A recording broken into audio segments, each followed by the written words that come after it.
بسم الله الرحمن الرحيم. الحمد لله رب العالمين، والصلاة والسلام على رسوله الأمين. أما بعد، أعوذ بالله من الشيطان الرجيم. بسم الله الرحمن الرحيم. يا أيها الذين آمنوا اتقوا الله حق تقاته ولا تموتن إلا وأنتم مسلمون.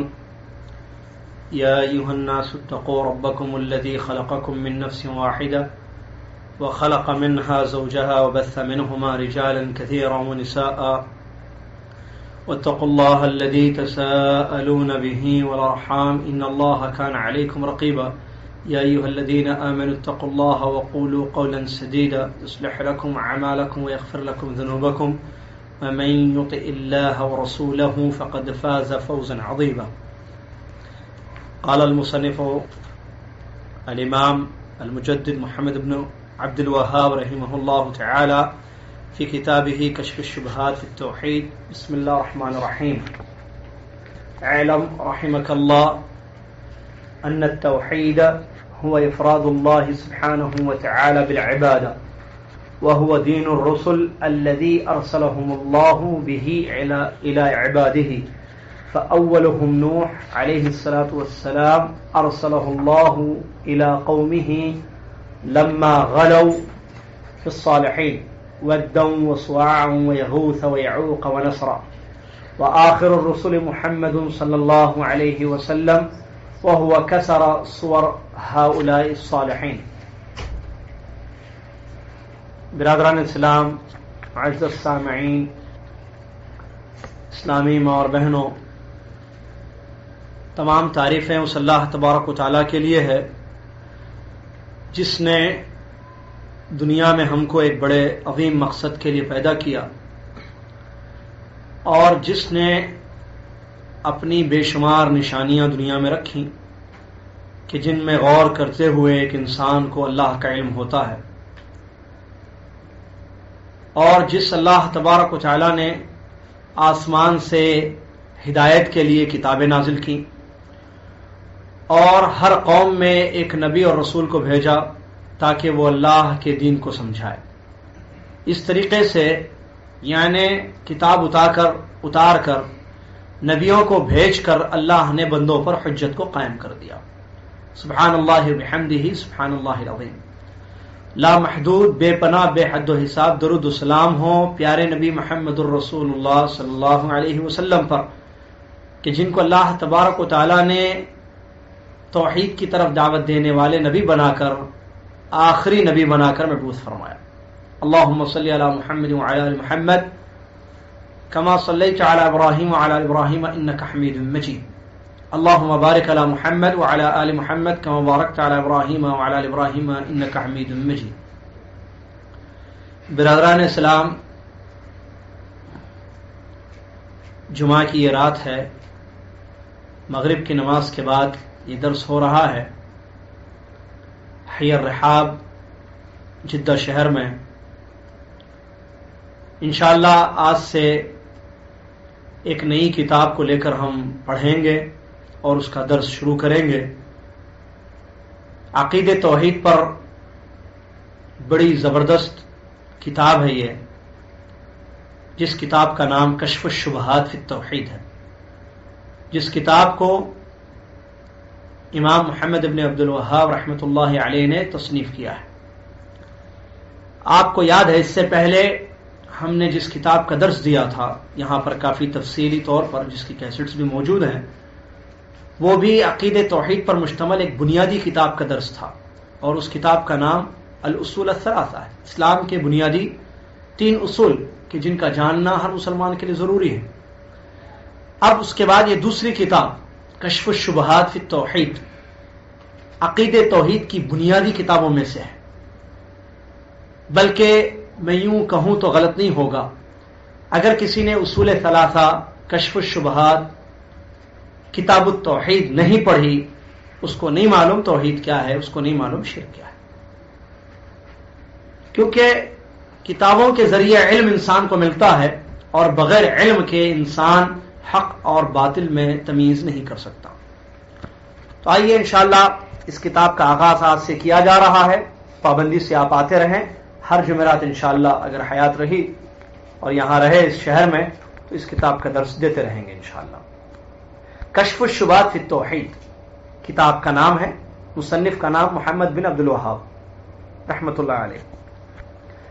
کیا معنی ہے اس کتاب کا جو عربی میں لکھی گئی کتاب ہے؟ کشف الشبہات فی التوحید. کشف کہتے ہیں ہٹانے کو کلیئر کرنے. شبہات شبہتن کی جمع ہے, جس کو یہ کہیں شک, ڈاؤٹ, شبہ.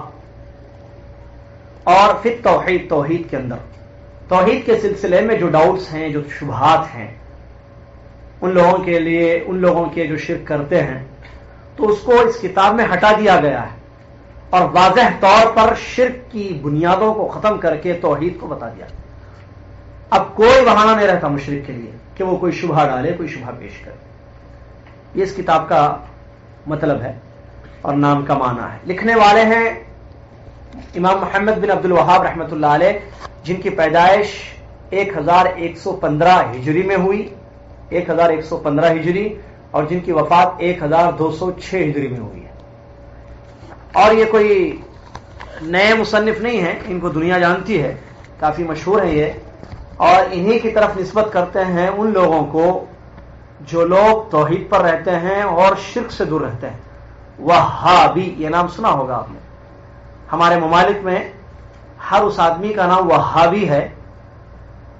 انڈیا, پاکستان, بنگلہ دیش, سری لنکا میں خصوصی طور پر, اور عمومی طور پر مصر, یمن وغیرہ میں وہابی ہر اس آدمی کا نام ہے جو توحید کی باتیں کرتا ہے, توحید پر رہتا ہے اور لوگوں کو شرک سے منع کرتا ہے. اگر آپ شرک سے منع کریں, کہیں کہ بھائی سجدہ اللہ کو کرو, درگاہ پر مت کرو, تو آپ کا نام وہابی. اگر آپ کہیں کہ نظر و نیاز, قربانیاں, چادریں, یہ ساری چیزیں اللہ کے لیے کرو, اللہ کے ساتھ کسی کو شریک مت کرو, یہ یا اس موضوع پر جو بھی گفتگو آپ کریں, تو آپ کا ٹائٹل رکھا جائے گا وہابی آدمی. یہ وہابی عورت ہے, وہابن عورت, یا وہابی مرد, یا وہابی گھر ہے. تو یہ وہابی کیا ہے, یہ نسبت, یہ بہرحال اس کو اصل اگر چیک کریں تو انگریزوں نے اس کو شروع کیا تھا. یہ محمد بن عبد الوہاب رحمۃ اللہ علیہ کی طرف نسبت کرتے ہیں, کیونکہ یہ جب آئے تو یہ سعودیہ میں یہاں ہیں, سعودی یہاں کے ہیں یہ, تو انہوں نے علم لیا, قرآن حدیث پڑھی, تو اس میں تو شرک سے روکا گیا ہے سختی سے قرآن آیتوں میں. اور انہوں نے یہاں دیکھا سعودی عرب کی سرزمین پر شرک سر عام ہے. بے شمار مزار جو ہم انڈیا پاکستان میں آج دیکھتے ہیں وہ یہاں موجود تھے. مدینہ میں مزاریں, قبر پرستی, مکہ میں قبر پرستی, قبروں کو سجدہ کرنا شرک اکبر کا کام ہوتا تھا اس سرزمین پر. مکہ, مدینہ, جدہ, ریاض, جہاں بھی زبردست شرک ہوتا تھا. ہمارے پاس جو ہوتا ہے اس سے زیادہ ہوتا تھا یہاں پر. ہر ایک کی قبر, اس کے سجدے ہو رہے ہیں, نمازیں پڑھی جا رہی ہیں, وہاں پر طواف ہو رہا ہے قبروں کا, قبروں پر چڑھاوے چڑھے جا رہے ہیں, نظر و نیاز کیے جا رہے ہیں قبروں کے نام پر. تو انہوں نے جب علم لیا, ظاہر بات قرآن حدیث پڑھی, جیسا کہ ہمارے بہت سارے بھائی جو قرآن حدیث پڑھتے ہیں تو شرک چھوڑ دیتے. تو انہوں نے بھی کیا کیا, جب ان کو پتا چلا کہ قرآن حدیث میں تو منع کیا گیا شرک سے, اور مکہ میں شرک ہو, مدینہ میں شرک ہو, مکہ جو توحید کا گڑھ ہے, مرکز ہے, کعبۃ اللہ وہاں ہے کہ لوگ عبادت کریں اس گھر کی, تو انہوں نے کیا کیا, شرک کو مٹانا شروع کیا, توحید کی طرف دعوت دینی شروع کی. اور ان کا ساتھ دیا ملک عبدالعزیز رحمۃ اللہ علیہ نے, جو بادشاہ تھے, عالم پلس بادشاہ تھے, وہ عالم پلس بادشاہ تھے. تو یہ دو مل گئے اور انہوں نے جو ہے یہاں سے شرک کو, جو ان سے پہلے اتراک یعنی ترکیوں نے اور بھی اس سے پہلے مصری حکومتوں نے جو یہاں پر شرک کو بالکل پھیلا دیا تھا, اس کو مٹا دیا اور توحید کی دعوت عام کی. تو اب اس زمانے میں نہ صرف یہیں پر بلکہ دنیا میں بھی ان کی دعوت کا کافی اثر ہوا. ہندوستان, پاکستان بھی جو ہے اس دعوت کے کافی اثر و رسوخ ہوئے ہیں. یہ اس وقت پتہ چلے گا جب ہم کتابیں پڑھیں گے تاریخ کی, کہ یہ جب آئے یہاں پر تو دنیا میں کیا عالم تھا, خاص طور سے ایشیائی جو ممالک ہیں وہاں پر کیا عالم تھا تعلیم کا, اور کتنا لوگ شرک میں تھے. یہ ساری چیزیں پتہ چلیں گی جب ہم تاریخ کی کتابیں پڑھیں گے اور اس زمانے کی ہسٹری کو معلوم کریں گے. بہرحال انہی کی طرف نسبت کرتے، جبکہ ان کا نام محمد ہے، ان کا نام عبد الوہاب نہیں ہے، عبد الوہاب ان کے والد کا نام ہے. تو وہاب اللہ کا نام ہے، ان کے والد کا نام بھی عبد الوہاب تھا. تو وہابی جو کہا جاتا ہے تو یہ تو اس کا معنی سیدھا سیدھا یہی ہوگا عربی گرامر کے حساب سے کہ اللہ والا آدمی، اس لیے کہ وہاب اللہ کا نام ہے تو وہابی یعنی اللہ والا. قدوس اللہ کا نام ہے، کسی کو کہیں قدوسی ہو تم تو اللہ والے ہیں. بہرحال یہ ان کے بارے میں مختصر سی بات تھی. آئیے اس کتاب کا درس ہم شروع کرتے ہیں. اور اس سے پہلے میں آپ کو بتا دوں شبہات، کشف الشبہات جو کتاب کا نام ہے، کشف الشبہات فی التوحید، توحید کے بارے میں جو ڈاؤٹس ہیں اس کو ہٹایا گیا ہے اس کتاب میں. تو شبہات ایک نقطہ، ایک پوائنٹ اور فائدے کی بات یاد رکھیں. قوموں کی جو بربادی ہوئی ہے زمانے میں، پاسٹ میں، انبیاء کے بعد یا انبیاء کے زمانے میں، انبیاء کے زمانے میں، اس کے بعد بھی آج تک جو لوگ برباد ہوئے، دین سے دور ہوئے، ہدایت کے راستے سے ہٹ گئے، تو اس کے جو ریزنز ہم چیک کریں تو دو بڑے ریزنز ملتے ہیں ہم کو. ایک ہے شبہات، دوسرے ہے شہوات. شبہات اور شہوات. شہوات کیا ہے؟ نفسانی خواہشات. شہوہ کہتے ہیں خواہش، شہوہ خواہش، شبہ ڈاؤٹ. تو خواہشیں اور ڈاؤٹس لوگوں کی بربادی کا سبب بنے، قوموں کی ہلاکت کا سبب بنے. قوم میں نبی آئے، قوم میں آلریڈی شبہات نہیں شہوات موجود تھے. لگا دیجیے مثالیں دیکھیے. نوح علیہ السلام کی قوم دیکھیے، کیا ان کی زندگی میں گناہ نہیں تھے؟ شہوات یعنی نفسانی خواہشات پر عمل نہیں ہوتا تھا؟ ہوتا تھا. نفسانی خواہشات پر عمل ہوتا تھا، فوٹوز کا دورہ تھا، اور بھی بہت سارے گناہ وہ لوگ کرتے تھے. نوح علیہ السلام آئے، توحید کی طرف دعوت دی تو شبہات پیش کیا ان لوگوں نے. ایک شہوات، خواہشیں کہ گناہ کرتے تھے، خوب اللہ کی نافرمانی ہوتی تھی. پھر جب دعوت توحید کی دی گئی تو شبہات پیش کیے کہ کیسے، کیا ہمارے باپ دادا غلط ہیں؟ شبہ ڈاؤٹس. کیا تم جو دعوت لے کر آئے ہو کہ ایک اللہ کی بات کرنا، کیا ہمارے باپ دادا ایک اللہ کی بات نہیں کرتے تھے؟ کیا ان کی سارا دین غلط تھا؟ اور تم جو یہ لے کر آئے ہو کہ کیا تم ہی سچے ہو؟ اور کیا بات، کیا ثبوت کہ تم حق پر ہو، تمہاری دعوت صحیح ہے؟ شبہ ڈاؤٹس، ڈاؤٹ، شوشے چھوڑنا. اس کے بعد بھی دیکھیے آپ لوط علیہ السلام کی قوم، ان کے اندر بھی شہوات، نفسانی خواہشات، لونڈا بازی، بچوں کے ساتھ برائیاں کرنا، ایک بڑی بری بیماری تھی اس قوم کی، نافرمانی. اور شبہات پیش کرنا کہ لوط ہم میں سے ہیں تو یہ نبی کیسے بن گئے، اور ایک اللہ کی بات، یہ کیا مطلب کہ ہمارے باپ دادا غلط تھے وغیرہ. حتیٰ کہ ہر قوم میں چیک کرتے جائیے، ہمارے نبی محمد صلی اللہ علیہ وسلم جب مکہ میں مبعوث ہوئے وہاں بھی شہوات شبہات دونوں تھے مشرکین مکہ کے پاس. شہوات یعنی نفسانی خواہشات پر عمل، بہت ہر قسم بڑے بڑے گناہ تھے. بچیوں کو زندہ دور کرنا ایک گناہوں میں سے ہے، عورتوں پر ظلم کرنا، اور بھی بہت سارے گناہ تھے مکہ کے مشرکین کے گناہ. اور شبہات بھی ان کے تھے، ڈاؤٹس بھی ان کے، جو قرآن کی آیتوں میں تفصیل کے ساتھ پیش کیے گئے، اس کتاب میں بھی آگے بتایا گیا ہے. تو یہ دو قوموں کی ہلاکت کے اسباب بنے ہیں. لہذا انسان کو چاہیے کہ ان دو چیزوں سے اپنے آپ کو بچائے. اور آج بھی مسلمان جو سیدھے راستے سے دور ہیں، صراط مستقیم سے ہٹے ہوئے ہیں، دو ریزنس ہیں. یا تو نفسانی خواہشات کا شکار ہے، گناہوں کی زندگی ہے، سگریٹ عام ہے، فلم بینی عام ہے، داڑیاں منڈانا، نفسانی خواہشات ہے.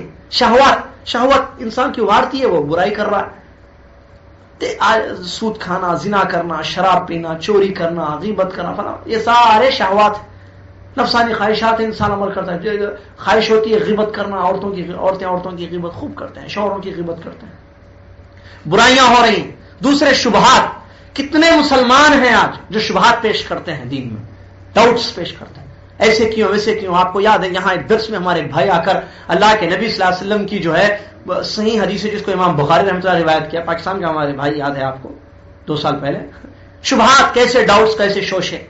فرشتوں کی جو جہاں درس چل رہا تھا یہاں پر فرشتوں کے بارے میں درس دیا گیا تفصیلی طور پر کہ فرشتوں کے پر ہیں، فرشتے ہیں وغیرہ، ان کے اعمال ہیں. تو کیسے اس آدمی نے جو ہے شبہات پیش کیے تاکہ جو ہے عقیدے خراب کر دیے جائیں لوگوں کے.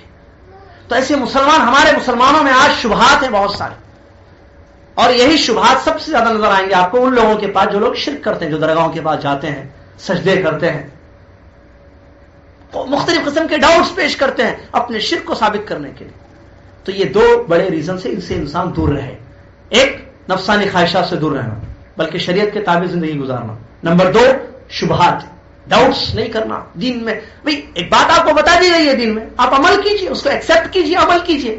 ڈاؤٹ نہیں کرنا ایسے کیوں ہے, ویسے کیوں ہے, ایسا کیوں کہا گیا ہے, ویسے کیوں کہا گیا ہے. یہ شوشے نہیں چھوڑنا دین میں. آپ سے جو کہا گیا وہ کریں آپ. تو یہ دو ریزنز اس کو ذہن میں رکھیں. اور یہ بڑی اچھی کتاب ہے جو شبہات کو ختم کرتی ہے انسان کی.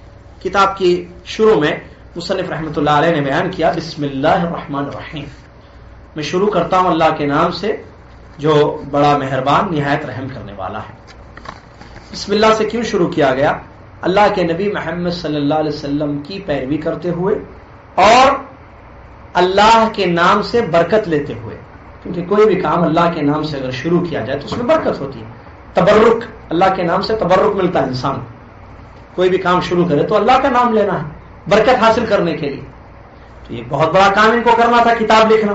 تو انہوں نے جو ہے اللہ کے نام سے تبرک لیا, بسم اللہ کہ شروع کرتا ہوں میں اللہ کے نام. اور دوسرے نبی علیہ الصلوۃ والسلام کی پیروی ہے, اس میں فالو کیا انہوں نے. کیوں؟ اللہ کے نبی علیہ الصلوۃ والسلام جب لکھتے تھے تو شروع میں بسم اللہ لکھتے تھے. کیا لکھتے تھے نبی صلی اللہ علیہ وسلم؟ لکھاتے؟ جی ہاں لکھاتے تھے. آپ لکھتے تھے نا, خود نہیں لکھواتے تھے صحابہ سے.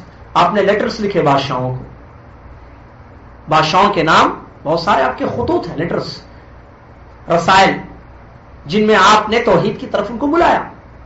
جیسے ہرقل ہے, ہرقل بادشاہ تھا, اس کے نام قیصر ہے, روم کا بادشاہ.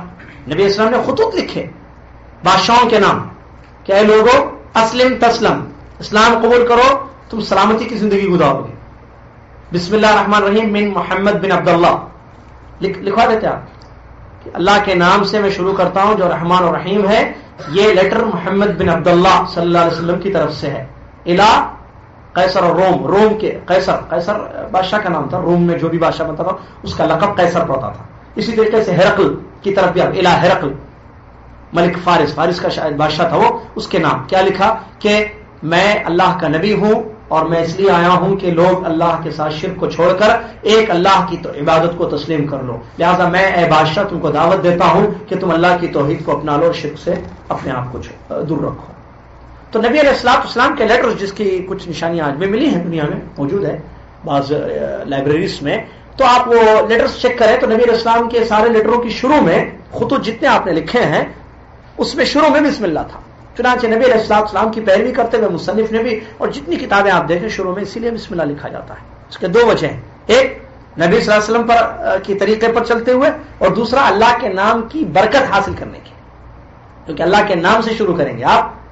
اب دیکھیں بات کرنے سے پہلے السلام علیکم ورحمۃ اللہ وبرکاتہ, اللہ کا نام بسم اللہ. کوئی بھی کام شروع کرنے سے پہلے, کھانے سے پہلے کہا گیا بسم اللہ کو برکت کے لیے, ٹھیک ہے. تو بہرحال اللہ کے نام سے برکت ہوتی ہے, اس میں کوئی شک نہیں ہے, کیونکہ پوری برکت اللہ ہی کے نام سے ہے. تبرک کسی اور چیزوں سے نہیں ہوتا, درخت سے, جیسا کہ زمانے جاہلیت میں لوگ کرتے تھے, جھاڑ سے تبرک لینا یا مزار سے تبرک لینا یا کسی ولی کے آثار سے تبرک لینا, یہ سارا غلط ہے. اور اسلام نے ہم کو تعلیم دی کہ ہم اللہ کے نام سے برکت لیں, اسی لیے انہوں نے جو ہے بسم اللہ سے نام. اللہ کیا ہے؟ یہ لفظ جلالہ ہے, یہ خالق کا سب سے بڑا نام ہے. یہ لفظ الجلالہ اس کو کہتے ہیں, جو علم علی الباری, اللہ خالق کا نام ہے. یہ پیدا کر, جس نے پیدا کیا ساری دنیا کو, روزی دی, اس کا نام کیا ہے؟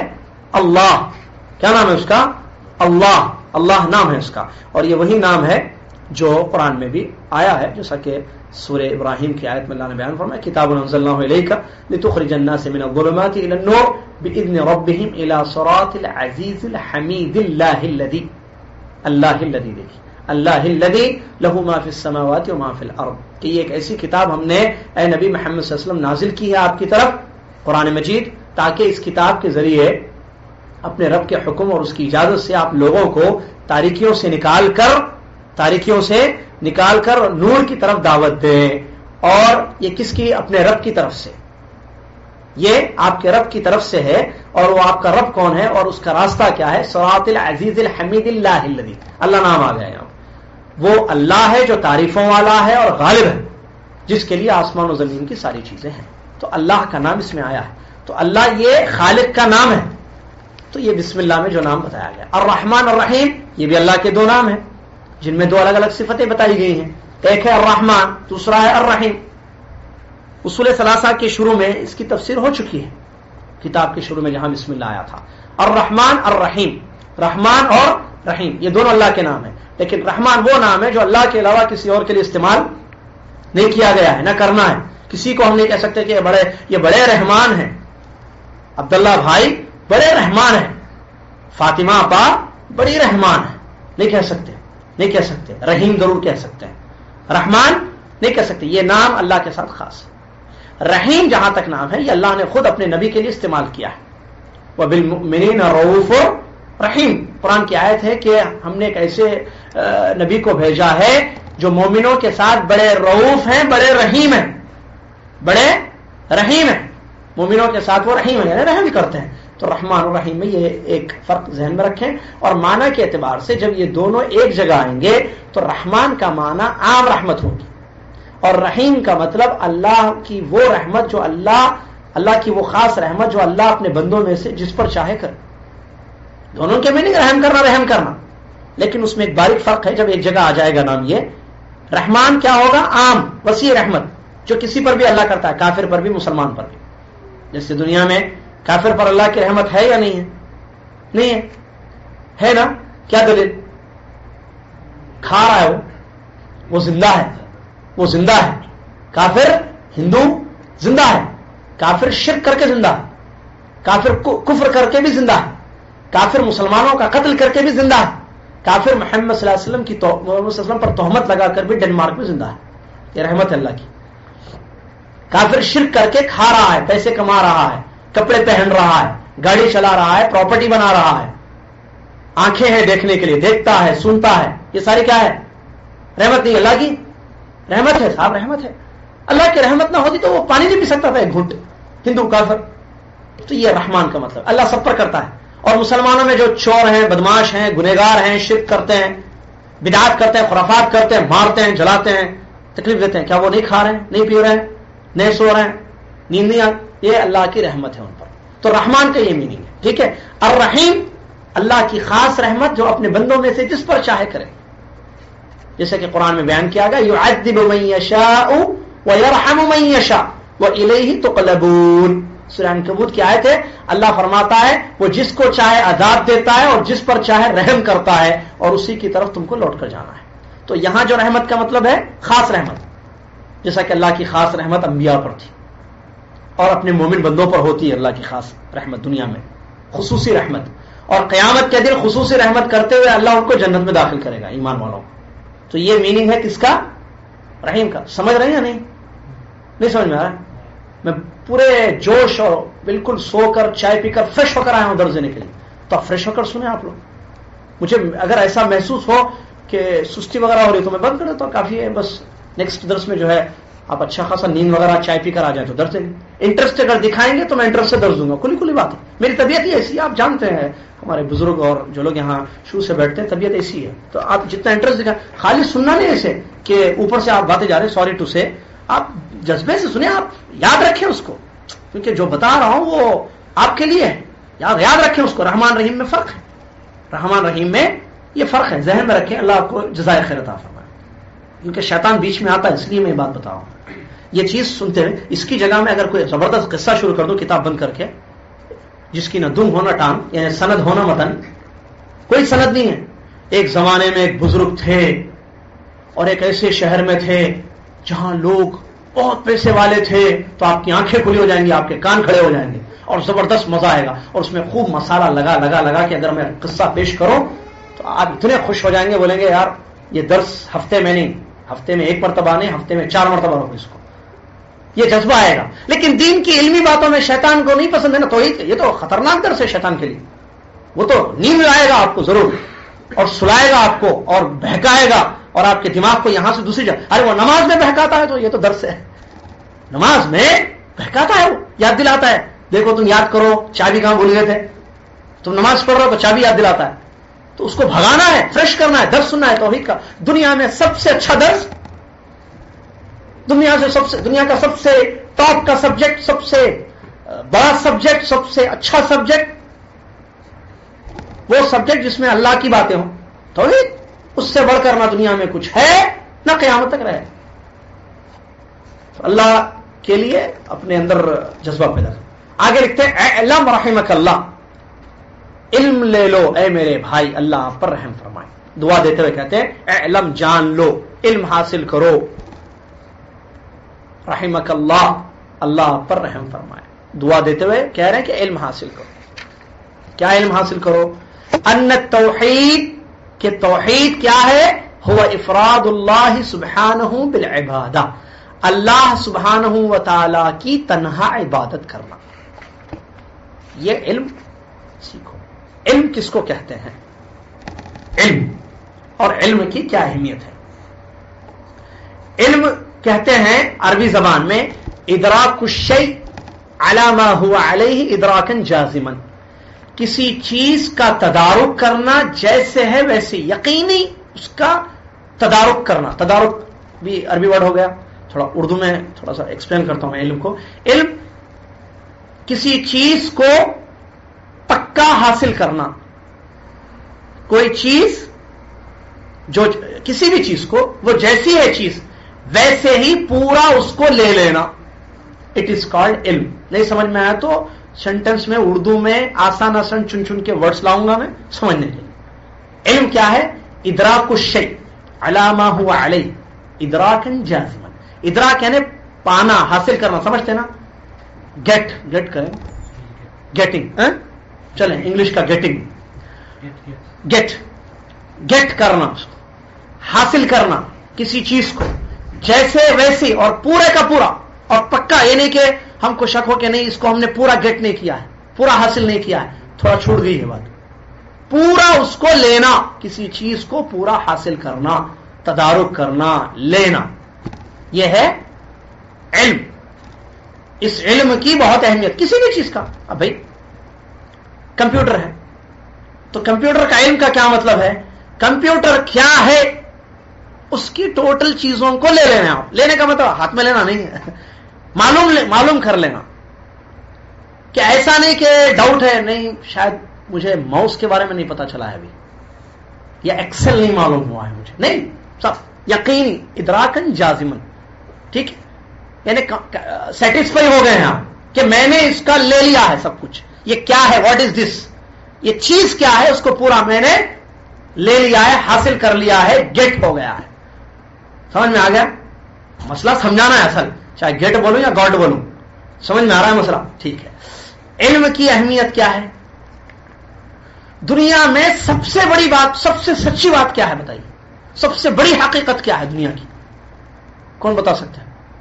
توحید. ایک دنیا کا سب سے بڑا سینٹنس کیا ہے کہ جس سے سینٹنس ایک انسان جو پڑھتا ہے، جو بولتا ہے، کہ جس سے مسلمان اور کافر میں فرق ہو جاتا ہے؟ لا الہ. اس سے بڑا دنیا کا کوئی جملہ ہے قیامت تک نہیں ہو سکتا ہے. اسی لیے حدیث میں آیا کہ کسی کو غم اور فکر ہو تو وہ کیا پڑھے؟ لا الہ الا اللہ، اندر سے لا الہ الا اللہ. دنیا میں سب سے خوبصورت جملہ، اور دنیا کا یہ وہ جملہ ہے کہ دنیا میں سب سے بڑی حقیقت اس میں بیان کی گئی، لا الہ الا اللہ. اور اس کے لیے جنگیں لڑی گئیں، اس کے لیے خون بہائے گئے، اور اس کے لیے گردنیں کٹائی گئیں. اس کے لیے باپ نے بیٹے کو چھوڑ دیا، بیوی نے شوہر کو چھوڑ دیا، ہے نا؟ اور اسی کے لیے آسیہ نے فرعون کے محل کو، اس کو سب کو لات مارا، چھوڑ دیا. کہا رب ابنی لی بیتا عندک فی الجنہ ونجنی من فرعون وقومہ. اے اللہ تیرے پاس گھر چاہتی ہوں، اس کا محل نہیں چاہیے، کیونکہ لا الہ الا اللہ کے خلاف تھا. محل بھائی، not a joke. King of Egypt کی بیوی یہ کہہ رہی لا الہ الا اللہ. کتنی بڑی لا الہ الا اللہ، سب سے بڑی محلات سے بڑھ کر ہے. بہرحال اس نے دعا کی، آسیہ علیہ الصلوۃ والسلام نے دعا کیا کہ اللہ مجھے نجات دے اس سے. کس سے؟ شوہر سے، فرعون سے. لا الہ الا اللہ کے خاطر شوہر کو چھوڑ دیا. تو لا الہ الا اللہ سب سے بڑی چیز ہے. ایک انسان پڑھ لے تو اس کی گردن نہیں مار سکتے آپ، اس کی عزت ضروری ہو جاتی ہے، وہ بھائی بن جاتا ہے آپ کا. وہ نہیں پڑھنے سے پہلے اس کی گردن مار سکتے تھے آپ. سمجھ رہے ہیں؟ لا الہ اتنی بڑی چیز ہے. تو اس لا الہ الا اللہ کے بارے میں اللہ کہتا ہے فَاعْلَمْ أَنَّهُ لَا إِلَٰهَ إِلَّا اللَّهُ. لا الہ الا اللہ کا علم لیجیے تو علم کی اہمیت معلوم ہے. یہ لا الہ الا اللہ کا بھی علم لینا ہے، توحید کا ضروری ہے علم. اور علم کی یہ فضیلت ہے کہ کائنات کی ہر مخلوق انسان کے لیے دعا کرتی جو علم حاصل کرنے کے لیے آتا ہے، اور فرشتے پر بچھا دیتے ہیں. معمولی بات نہیں ہے. چونٹیاں، مچھلیاں، کائنات کی مخلوقات دعائیں کر رہی ہیں اس آدمی کے لیے جو علم حاصل کرنے کے لیے کسی کے گھر پر جا رہا ہے یا مسجد جا رہا ہے یا مدرسہ جا رہا ہے علم لینے کے لیے. اور علم ہی کی بیس پر آپ صحیح معنوں میں اپنی زندگی کے مقصد کو پورا کر سکتے ہیں. صاحب آپ کو کس لیے پیدا کیا؟ آپ کو، ہم کو اللہ نے عبادت کے لیے. تو عبادت کیا ہے بغیر علم کے معلوم ہوگا؟ آپ بیچوں پر پڑھتے جائیں گے، آپ سمجھیں گے یہ عبادت ہے، وہ عبادت ہی نہیں ہوگی اللہ کے یہاں. تو عبادت اللہ کی، آپ جو اصل زندگی کا کام ہے آپ کا اللہ کی عبادت، وہ بھی وداؤٹ علم نہیں کر سکتے ہیں آپ، ہرگز نہیں. اور نہ قبول ہوگی چیز. علم کی اہمیت اپنی جگہ ہے، نو ڈاؤٹ. اسی لیے پیارے نبی صلی اللہ علیہ وسلم نے کیا فرمایا؟ طلب العلم فریضۃ علی کل مسلم. ہر مسلمان پر بغیر فرق کے، مرد اور عورت کے، ہر مسلمان پر علم حاصل کرنا فرض ہے. اور علم کے درجات ہیں اللہ کے نزدیک جو علم لیتے ہیں. دینی علم بتا رہا ہوں یہاں پر، کمپیوٹر کا علم نہیں، گاڑی چلانے کا علم نہیں، سب کو معلوم ہے وہ کمپیوٹر گھر گھر میں ہے آج. علم دینی علم جس میں توحید معلوم ہو اللہ ضروری ہے. ٹھیک ہے. آئیے، اس کی بہت اپنی جگہ فضیلت ہے. علم دو قسم کا ہوتا ہے، ایک ضروری، ایک نظری.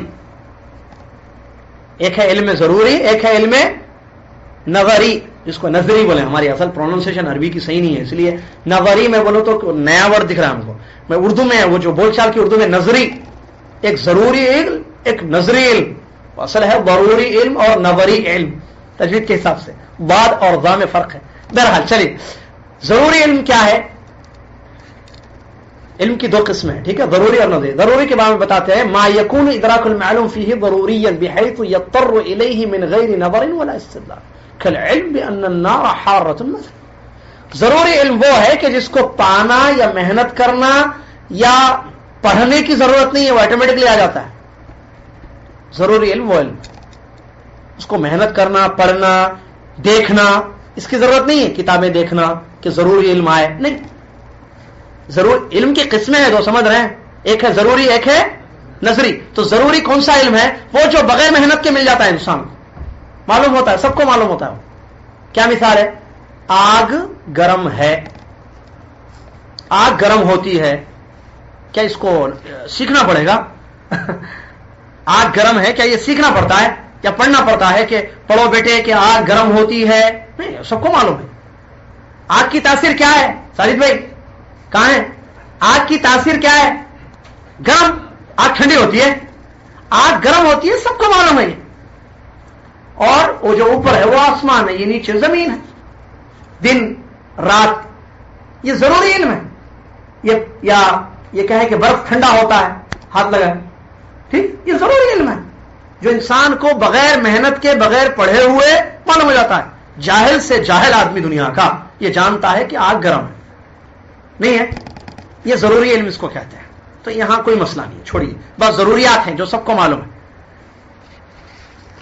اور دوسرا ہے نظری علم، وہ علم جس کو سیکھنا پڑتا ہے. علم کی سیکنڈ ٹائپ آف علم نظری. نظر کیونکہ دیکھنا پڑتا ہے، بکس، کتاب میں دیکھنا، پڑھنا، دلیل سے اس کو معلوم کرنا، یہ ہے نظری علم. جیسے فار ایگزامپل کہ نیت، مثال کے طور پر یہ علم کہ وضو کرنے کے لیے نیت کا ہونا ضروری ہے. وضو کرنے کے لیے یا نماز پڑھنے کے لیے نیت کرنا ضروری ہے دل میں. تو یہ کیا ہر انسان کو معلوم ہے، جاہل کو، پڑھے لکھے کو، یا پڑھنا پڑتا ہے اس کو پڑھنا پڑتا ہے، اس کو چیک کرنا پڑتا ہے کہ کیا دلیل ہے کہ وضو کرنے کے لیے نیت کا ہونا ضروری ہے. بھائی کیوں ضروری ہے؟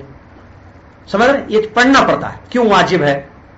تو اس کو کہتے ہیں نظری. یا یہ کہ بھائی بہت ساری چیزوں کا علم کہ وضو کن چیزوں سے ٹوٹتا ہے، نماز کیسے پڑھنا چاہیے، حج کیسے کرنا چاہیے، ساری نظری علم ہے. یہ سارا آپ کو لینا پڑے گا، پڑھنا پڑے گا، مدرسے میں جانا پڑے گا، یا کسی عالم کی صحبت اختیار کرنی ہوگی، یا بکس پڑھنا پڑے گا، تب آئے گا یہ علم. سمجھ میں آ گیا؟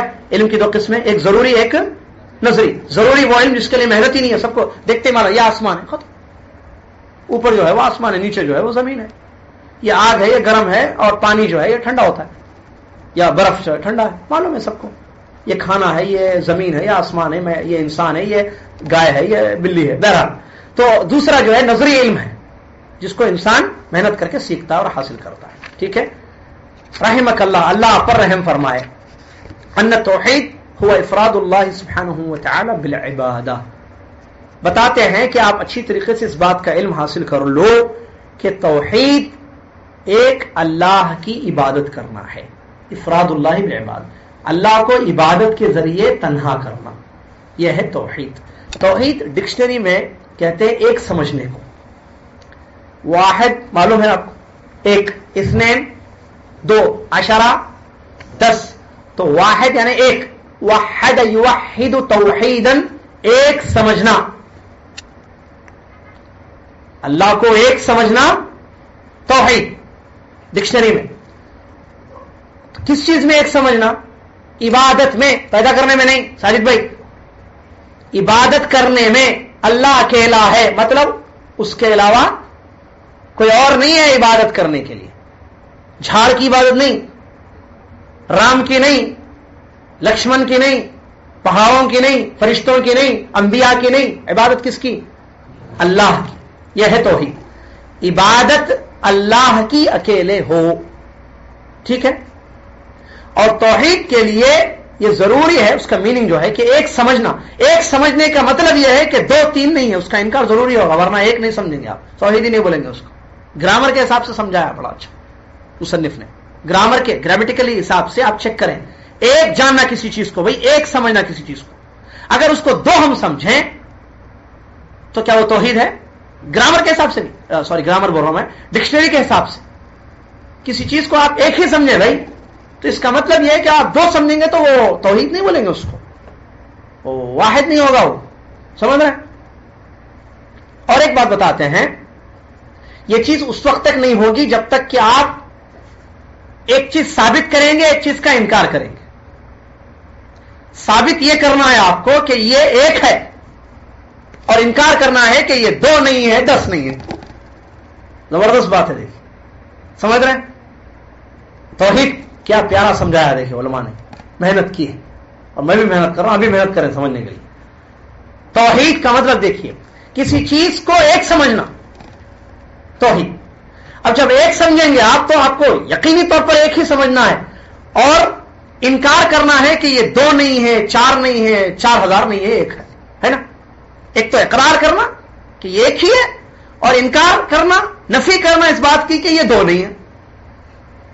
ایسی بات ہو, ورنہ آپ ایسا کریں کہ بھئی ایسا ظاہر کریں کہ یہ ایک بھی ہے 2 بھی ہو سکتا ہے, تو توحید ہوگی. وہ کیسے ہوگی؟ واحد کیسے بولے؟ ہو سکتا ہے ایک ہے, ہو سکتا 4 ہے, ڈاؤٹ ہے, آپ شبہ ہے, ہو سکتا ہے ایک ہے, ہو سکتا 2 نہیں ہے, تو وہ توحید نہیں ہے عربی ڈکشنری میں. وحدہ عربی میں کہتے ہیں کسی چیز کو ایک ہی سمجھنا. یوحد توحیدا, جیسے میں کہوں کہ وحدت اللہ, میں نے اللہ کو ایک ہی جانا ہے, مطلب 2 نہیں سمجھا ہے. سمجھ میں آ رہی بات یا نہیں؟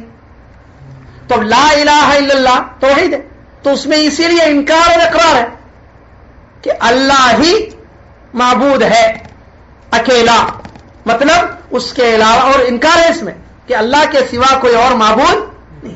اگر انکار نہیں کر کے صرف اللہ معبود ہے. غور کریں توحید کو کیسے بتایا گیا ہے. لا الہ الا اللہ, کیا مطلب؟ اللہ کے سوا اور کوئی عبادت کے لائق نہیں ہے. یہ نہیں کہا گیا اللہ معبود, یہ بھی جملہ ہے عربی کا, ایک سینٹنس میں آپ کو بتاتا ہوں. اشہد ان اللہ معبود, اشہد ان اللہ معبود, مثال کے طور پر سمجھنے کے لیے. ٹھیک ہے, کلمہ ایسا نہیں ہے اشہد ان لا الہ, یہ لا الہ الا اللہ سمجھے نا, شرک کو گولی ماریں گے, گولی, شرک کرنے کو گولی ماریں گے. سمجھ رہے ہیں؟ اصل پرابلم, پریشانی یہی ہے, پرابلم یہی ہے کہ لا الہ الا اللہ معلوم ہی نہیں. معبود, اللہ معبود ہے, اگر ایسے بولیں گے تو اس کا مطلب یہ ہے کہ عبد القادر بھی معبود ہے, معین الدین چشتی رحمت اللہ علیہ بھی معبود ہے. سمجھ میں آ رہی بات؟ لیکن کلمے میں یہ نہیں بتایا گیا, یہ نہیں سمجھا گیا ہے. توحید کو ایسے نہیں بتایا. لا الہ الا اللہ, نہیں ہے کوئی معبود سوائے اللہ کے حقیقت میں. نفی اور اثبات, انکار اور اقرار. انکار ضروری ہے. اگر آپ یہ کہیں نہیں بھائی میں تو صرف یہ مانتا ہوں کہ اللہ عبادت کرنے کے قابل ہے کہ اس کی ہم عبادت کریں, وہ لائق ہے عبادت کے, نہیں, آپ کو ضروری ہے انکار کرنا کہ اس کے علاوہ کوئی عبادت کے لائق, ورنہ توحید کیسے ہوگی؟ ایک سمجھنا کہاں ہو گیا ہے یہاں تو پاسبلٹی ہے سیکنڈ چیز کی, یا اس کے ایڈیشن کی, یا اس کی شرکت کی پاسبلٹی ہے, امکانیت ہے.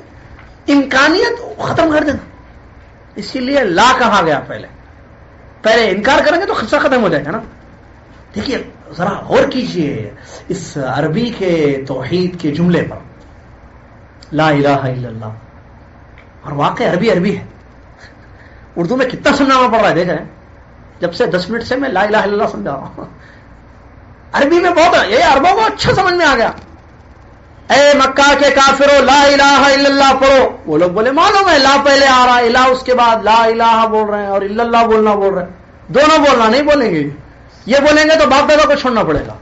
یہ سیکنڈ تھرڈ شرکت ایڈیشن سارے کٹ ختم. اونلی ایک اللہ کی ورشپ ہونی پڑے گی, صرف ایک اللہ کی عبادت کرنی پڑے گی. ان کو معلوم تھا, عربی تھے, لا الہ الا اللہ پڑھو بولے تو نہیں پڑھے.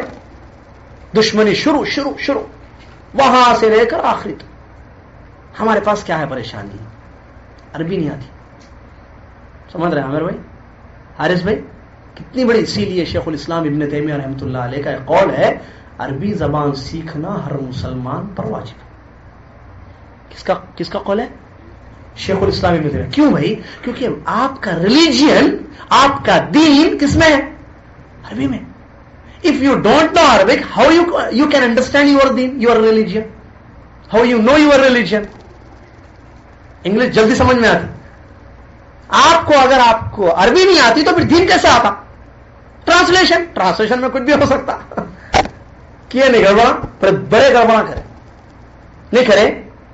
ایاک نعبد و ایاک نستعین سعودی عرب سے چھپی قرآن. اللہ جزائے خیر دے ملک فہد رحمۃ اللہ علیہ کو, جنہوں نے بین کر دیا. کیا بین جو بھی کیا برابر اس کو روک دیا. ایاک نعبد و ایاک نستعین, اے اللہ ہم تیری عبادت کرتے ہیں اور تجھی سے پناہ مانگتے ہیں. ترجمہ لکھا سائڈ میں, یاد ہے آپ پرانے لوگوں کو یاد ہے, پہلے قرآن چھپتی تھی یہاں سے لمبی پتلی, اس کے باریک باریک پیپرز تھے. اردو میں جو تفسیر چھپی ہے یہاں سے, تو وہ چھپ گئی. اس کے ایکسپلینیشن میں اس نے کیا لکھا کہ اس آیت سے تو یہ پتا چل رہا ہے کہ مدد اللہ ہی سے مانگنی ہے, لیکن اگر کوئی کسی کو غیر مستقل سمجھ کر مدد ظاہری کر لے, یعنی کسی سے, کوئی بزرگ سے, کسی ولی سے ظاہری مدد مانگ لیتا ہے تو کوئی حرج نہیں. ڈال دی. الحمدللہ توحید والے جو اردو میں بھی ہیں, توحید والے الحمدللہ جو اردو بولنے والے ہیں ان میں بھی زبردست توحید والے ہیں, پوائنٹ کو پکڑے, فوراً بتائے کہ بھائی یہ کیا ہے, یہ پرنٹ ہوا ہے یہاں سے, اردو میں گڑبڑ ہو گئی ہے ایکسپلینیشن میں, تفسیر میں فوراً چیک کیا گیا, کیا ہے یہ بات, ہاں صحیح بات ہے, گڑبڑ, روک دو. اعلان کر دیا گیا, چھاپا گیا, پھیلا دیا گیا کہ یہ قرآن میں یہ جگہ یہ غلطی ہے, روک دیا گیا. اس کے بعد الحمدللہ جو چھپی ہے زبردست, ایک ایک ورڈ کو اردو کے چیک کیا جا رہا ہے, اس کو کہ کیا لکھا ہے, ٹرانسلیشن میں کیا کیا جا رہا ہے. تو لا الہ الا اللہ انکار پہلے کیا کرنا ضروری ہے, لا الہ, تبھی جا کر توحید صحیح ہوگی, کہ علم ہم کو آئے گا کہ انکار ضرور, نفی کرنا, انکار کرنا, ہٹانا کہ اللہ کے سوا کوئی نہیں ہے معبود, ایک ہی اللہ ہے عبادت کے لائق, سجدے اسی کے, روزے اسی کے, نماز اسی کے لیے, کوئی دعائیں نہیں سنتا ہے, کوئی مشکل دور نہیں کرتا ہے, کوئی پریشانیاں دور نہیں کرتا ہے, کوئی سجدے کے قابل نہیں ہے, کسی کے لیے نظر و نیاز نہیں ہے, کسی کے لیے سجدے نہیں ہے, صرف اللہ, صرف اللہ, صرف اللہ, صرف اللہ. سمجھ رہے ہیں, یہ ضروری ہے. اسی لیے اللہ کی تعریف ہم کرتے ہیں کہ اللہ نے ہم کو بڑا اچھا بھی بتایا ہے یہ, تاکہ ہم کو توحید سمجھ آ گیا اللہ کی. لا الہ, کوئی عبادت کے لائق نہیں ہے, انکار الا اللہ, صرف اور صرف اللہ کی, اللہ کو چھوڑ کر کوئی اور بندگی اور عبادت کے لائق نہیں ہے. یہ توحید ہے, اور یہ توحید العبادہ ہے, توحید الالوہیت ہے, جیسا کہ ہم جانتے ہیں, اور اس کو سمجھنا ضروری ہے. اگر انسان انکار نہ کرے اور یہ کہے کہ میں صرف ایک اللہ کی عبادت کرتا ہوں بس, تو اس کا معنی صحیح نہیں ہوگا. توحید درست اسی وقت ہوگی جب وہ انکار بھی کرے, شرک کا انکار. جیسے ابراہیم علیہ الصلوۃ والسلام نے قوم کے سامنے, جو قوم جو ہے آسمان ستاروں کی پوجا کرتی تھی، ستاروں کی پرستش کرتی تھی، پوجا کرتی تھی، عبادت کرتی تھی ان کی قوم. تو ابراہیم علیہ السلام نے ان کے سامنے کیا کہا؟ میں بری ہوں ان تمام چیزوں سے جو تم اللہ کے ساتھ شریک کرتے ہو. انکار کیا نا. برات کا اعلان، برات سمجھتے ہیں؟ میں دور ہوں، بری یعنی دور ہوں، میں بری ہوں، میں دور ہوں ان ساری چیزوں سے جو تم اللہ کے ساتھ ملاتے ہو، شرک کرتے ہو، اور میں اس اللہ کے لیے جو آسمان و زمین کا خالق ہے ایمان لایا یا اس کی طرف میں متوجہ ہوا. یہ ہے توحید. ابراہیم علیہ السلام نے کہا. پیارے نبی علیہ السلام نے بھی انکار کیا معبودان باطل کا. اسی لیے ہم کو توحید میں یہ سمجھایا گیا کہ لا الہ الا اللہ پڑھو. لا الہ پڑھ کر الا اللہ پڑھنا، خالی اللہ اللہ اللہ نہیں، لا الہ الا اللہ، اللہ کے سوا کوئی نہیں ہے. انکار. اور یہی توحید ہے بالکل اس کے ڈکشنری کے، اس کے ورڈز کے حساب سے، کہ کسی چیز کو ایک سمجھنا یعنی اللہ کو ایک معبود ماننا، اور ایسے ماننا کہ دو اور تین کا انکار بھی ہو. یہ نہیں کہ کوئی شوشہ باقی رہ جائے، کہ کوئی ملانے کی گنجائش ہو جائے کہ کوئی ہو سکتا ہے اللہ کے علاوہ بھی معبود. نہیں، صرف اللہ ہے اور اس کے علاوہ کوئی معبود نہیں ہے. تو یہاں مصنف رحمۃ اللہ علیہ نے توحید کی یہ جو تعریف بیان کی ہے، یہ توحید کی 3 قسموں میں سے ایک قسم کی تعریف ہے. کیونکہ توحید کی 3 ٹائپس ہیں، جیسا کہ اصول ثلاثہ میں گزر چکی ہے یہ بات. توحید ربوبیت، توحید الوہیت اور توحید اسماء و صفات. مختصر اس کی تعریف کر کے میں اپنی بات کو ختم کر دیتا ہوں اگر وقت ہو تو.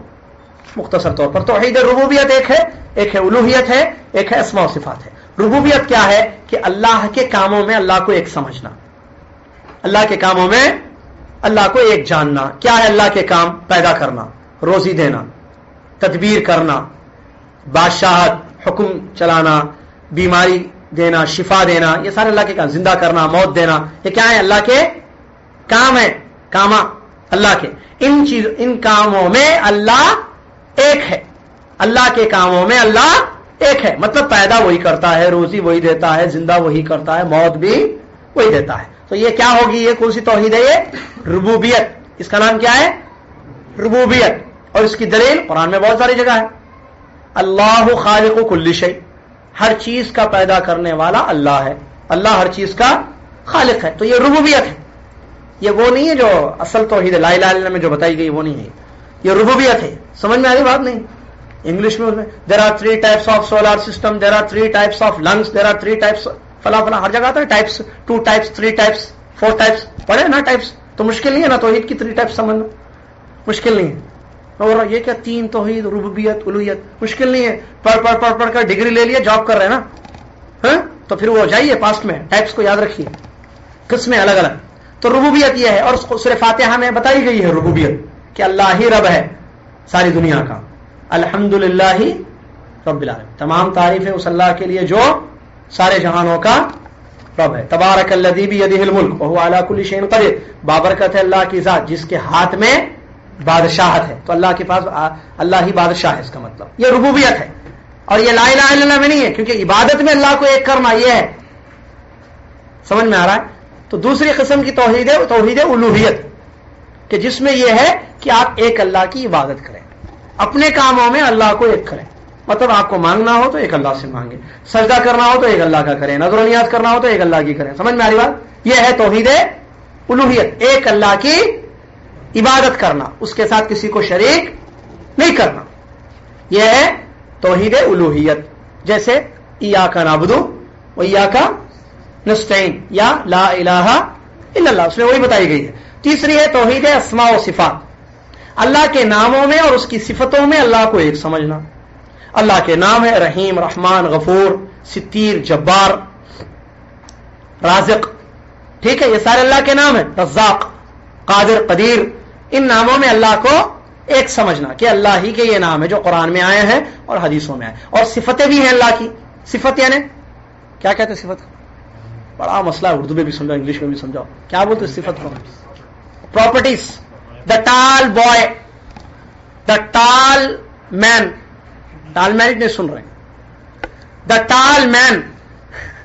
تو مین کی صفت کیا ہے؟ یہ ٹال ہے. وہ بیوٹیفل ہوم، ہوم کی صفت کیا ہے؟ بیوٹیفل ہے. ا ہاٹ ٹی، گرم چائے، چائے کی صفت کیا ہے؟ گرم ہے. ا بیڈ بوائے، برا بچہ ماں باپ کا ادب نہیں کرتا ہے تو بیڈ اس کی صفت ہے. صفت اچھی بھی ہوتی ہے بری بھی ہوتی ہے. سب انگلش میں بھی ہے, اردو میں بھی ہے, عربی میں بھی ہے. نہیں معلوم کیا پڑھے 10th تک, یہ سب ہے بھائی ایکٹیویٹیز. کیا ہے یہ سب؟ ٹال بوائے, یہ نہیں پڑھے کہ بوائے ٹال بوائے کیا ہے اس کی گرامر, یہ بوائے کا ٹال کیا ہے, یہ ایڈجیکٹو پروجیکٹو جو بھی بولیں درال سمجھے توحید اسماء و صفات میں. تو صفتیں ہیں اللہ تبارک و تعالیٰ کی بھی صفتیں ہیں, لیکن اللہ کی جتنی صفتیں ہیں وہ ساری اچھی ہی اچھی ہیں. وہ ساری کیا ہیں؟ اچھی ہیں صفتیں. یعنی اللہ زندہ کرتا ہے, یہ اس کی صفت ہے. اللہ دیکھتا ہے, اللہ سنتا ہے, اللہ بات کرتا ہے, اللہ غصہ ہوتا ہے, اللہ خوش ہوتا ہے, اللہ اترتا ہے, اللہ کا چہرہ ہے, اللہ کی انگلیاں ہیں, صفتیں ہیں ساری. ٹھیک ہے, تو ان چیزوں کو بھی ثابت کرنا, ماننا, اور قرآن و حدیث میں اللہ کے جو نام آئے ہیں, جو صفتیں آئیں ایز اٹ از ویسے اس کو ایکسپٹ کرنا, کسی کا انکار نہیں کرنا, اور نہ تشبیہ بیان کرنا کہ اللہ ویسے سنتا ہے جیسے زید سنتا ہے, اللہ ویسے اترتا ہے جیسا انسان چھت پر سے نیچے سیڑھیوں سے اترتا ہے. نہیں, ایسے نہیں, بغیر مثال کے, بغیر ایگزامپل کے, بغیر تشبیہ کے. اور اس سلسلے میں کیسٹ ہے, سن لو, کہاں لمبا سمجھاؤں میں. توحید اسماء و صفات کیسٹ ہے, 2-1 کیسٹیں میری موجود ہے, وہ پوری سن لیجیے. یہ توحید اسماء و صفات پورا وہاں سمجھ میں آ جائے گا. سمجھ میں آ گیا؟ تو یہ توحید اسماء. تو توحید کی 3 ٹائپس ہے. تو لیکن اصل توحید سے مراد جو مصنف نے بیان کیا اوپر, ابھی جو تھوڑی دیر پہلے ہم نے تفصیل سے بیان کیا ہے کہ جس کی وجہ سے جنگیں لڑی گئی ہیں, اور وہ توحید کہ جس کے لیے ہم کو پیدا کیا گیا, وہ کون سا ہے توحید؟ عبادت, الوہیت, لا الہ الا اللہ, یہ ہے وہ توحید. اور اس کے بارے میں آگے بتاتے ہیں کہ یہ تمام رسولوں کا دین ہے. کیا توحید؟ کیا توحید؟ اللہ کی تنہا عبادت کرنا, اس کے ساتھ کسی کو شریک نہیں کرنا. یہ سارے رسولوں کا دین ہے, جن رسولوں کو اللہ نے اپنے بندوں کی طرف بھیجا ہے. جن رسولوں کو اللہ نے بندوں کی طرف بھیجا تھا, تو ان سارے رسولوں کا یہی دین رہا ہے. اور بھی آگے باتیں آ رہی ہیں, بڑی زبردست باتیں ہیں, اور بہت اچھی کتاب ہے. آپ ضرور آئیں اور سمجھنے کی کوشش کریں, بالکل فریش ہو کر آئیں, سمجھیے علمی باتیں ہیں ساری. یہ چاچا نانا کے قصے نہیں ہیں کہ سمجھ میں آ جائیں گے. قصہ گاؤں تھا, بادشاہ تھا, مر گیا تھا, بیٹا پیدا ہوا تھا, لوٹ لیا تھا, ایسے قصے نہیں ہیں. وہ آئے تھے, بزرگ آئے تھے, ہاتھ پھیڑ دیے, وہ ہو گیا. نہیں, قصے نہیں ہے, یہ علمی باتیں ہیں. تو فریش مائنڈ ہو کر بیٹھیں اور سمجھیں. نہیں سمجھیں گے, اسی درس کو میں دوبارہ ریپیٹ کرنے کی کوشش کروں گا. میں پوری کوشش کر رہا ہوں کہ عام اردو کے ورڈز اور عام انگلش کے, مجھے انگلش زیادہ نہیں آتی ہے, سیکھ رہا ہوں میں ان سے, تو عام انگلش کے ورڈز یا عام اردو کے ورڈز میں یوز کر رہا ہوں تاکہ آپ کو کشف الشبہات کتاب سمجھ میں آ جائے, توحید سمجھ میں آ جائے, اس کی قسمیں سمجھ میں آ جائے, شرک معلوم ہو جائے. اور یہ زبردست کتاب ہے, اس کو پڑھنا ضروری ہے پورا, کیونکہ یہ لوگ جو درگاہ وغیرہ پر جاتے ہیں, یہ لوگ بہت سارے ڈاؤٹس شبہات پیش کرتے ہیں. آپ کیا جواب دیں گے؟ آپ کو معلوم نہیں ہوگا, نالج نہیں ہوگا. تو لہٰذا یہ ہتھیار یہاں دیا جا رہا ہے روزانہ انشاءاللہ. آپ ہتھیار لینے کے لیے آئیں کہ جس سے آپ ڈیفینس کر سکتے ہیں اور توحید کو سیو کر لے سکتے ہیں اپنی, اور ان کی شبہات کو, ان کے سارے ڈاؤٹس کو ختم کر سکتے ہیں, اور ان کو بھی توحید سمجھا سکتے ہیں. ٹھیک ہے, اللہ سے دعا ہے ہم کو اللہ کنٹینیو یہ دروس جاری رکھنے کی توفیق عطا فرما. آمین. اللہ ہمارے بھائیوں بہنوں کو سمجھ عطا فرما. اللہ دین کی سمجھ. اب دیکھیں اتنا سمجھا ہے ہمیں, تو سمجھنا اللہ کی توفیق ہے. آپ اللہ سے دعا کیجیے, آنے سے پہلے, آنے کے بعد, اللہ ہم جو جا رہے ہیں سننے کی کوشش کر رہے ہیں, اللہ ہم کو سمجھائے. کیونکہ قرآن میں نبی صلی اللہ علیہ وسلم کی ایک صحیح حدیث ہے, اللہ جس سے محبت کرتا ہے, خیر کا ارادہ کرتا ہے, اللہ اس کو دین کی سمجھ عطا کرتا ہے. اگر اللہ خیر کا ارادہ نہ کرے کسی کے لیے, اگر میں 1 گھنٹہ سمجھاؤں توحید نہیں سمجھ میں آئے گا آپ کو, 1 سال سمجھاؤں آپ کو بٹھا کر توحید نہیں سمجھ میں آئے گا, جب اللہ آپ کے لیے ارادہ نہ کرے خیر کا. لہٰذا اللہ سے دعا کیجیے کہ اللہ ہم کو دین سمجھا, اللہ ہم کو دین سمجھا. کیونکہ بہت لوگ ہیں, بہت زبردست ذہین لوگ ہیں, لیکن دین نہیں سمجھتے, نہیں سمجھ میں آتی ان کو دین کی باتیں. وہ کمپیوٹر کی ساری باتیں سمجھ میں آتی ہیں ان کو, لیکن دین سمجھ میں نہیں آتا. کیوں؟ اللہ ان کے لیے خیر کا ارادہ نہیں کرتا. بہرحال اللہ تبارک و تعالیٰ ہماری کوتاہیوں کو معاف فرما دے. آمین. وآخر دعوانا الحمد للہ رب العالمین. والسلام علیکم ورحمۃ اللہ وبرکاتہ. جانے سے پہلے کفارۃ المجلس پڑھ لیں. سبحانک اللہم و بحمدک اشہد ان لا الہ الا انت استغفرک و اتوب